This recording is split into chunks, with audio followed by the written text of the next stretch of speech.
लाहौर की रात है, बादल छाए हैं, हवा में बारिश की खुशबू घुली हुई है और एक पुरानी खिड़की के पास बैठी है ऐमन ज़हरा। वो लड़की जिसकी आंखों में ख्वाब हैं, दिल में सवाल हैं और लबों पर एक ऐसी खामोशी जो चीख से ज्यादा ताकतवर है। ऐमन आम लड़की नहीं थी, उसके अंदर एक जिद थी, एक तूफान जो एक दिन सब कुछ बदल डालने वाला था। यूनिवर्सिटी की लाइब्रेरी में पहली बार उसकी मुलाकात हुई हसान से।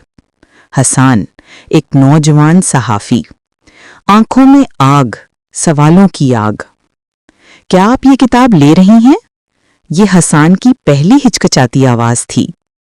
ऐमन ने चौंक कर ऊपर देखा और कहा, जी, लेकिन अगर आपको चाहिए तो आप ले लीजिए। बस वो लम्हा दोनों के दिलों पर नक्श हो गया।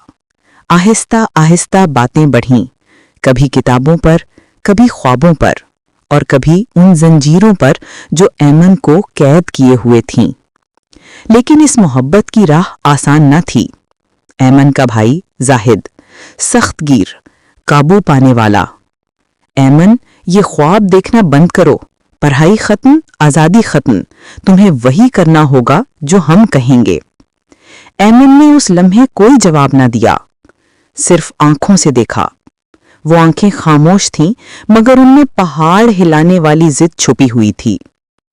फिर एक दिन हसान ने उसके सामने एक खौफनाक राज रखा। ऐमन, मैंने एक बड़ा स्कैंडल पकड़ा है, बड़े लोगों का है। अगर ये सामने आया तो तूफान आ जाएगा, लेकिन ये खेल हमारी जान भी ले सकता है।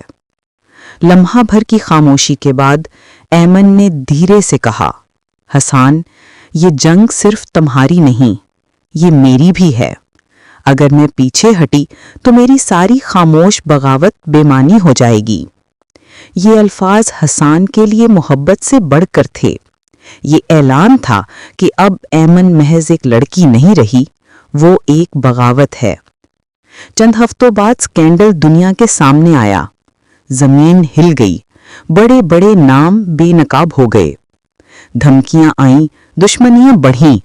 ऐमन के घर वालों ने उससे मुंह मोड़ लिया, लेकिन ऐमन ने पहली बार आजादी को महसूस किया। उसकी आंखों में आंसू थे, मगर दिल में सुकून था। उसे यकीन था उसकी खामोश बगावत जीत गई है। लोग कहते थे दीवाने हैं, बागी हैं, लेकिन हकीकत में वो दोनों मोहब्बत और सच्चाई के अलमबरदार थे।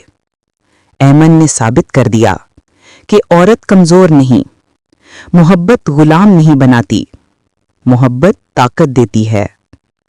कभी कभी सबसे बड़ी जंग वही होती है जो खामोशी में लड़ी जाए, और सबसे बड़ी जीत वही होती है जो दिल को आजादी दे। ऐमन की आंखों में आखिरी लम्हे तक रोशनी बाकी रही, रोशनी उस बगावत की जिसने मोहब्बत को जिंदा दास्तान बना दिया।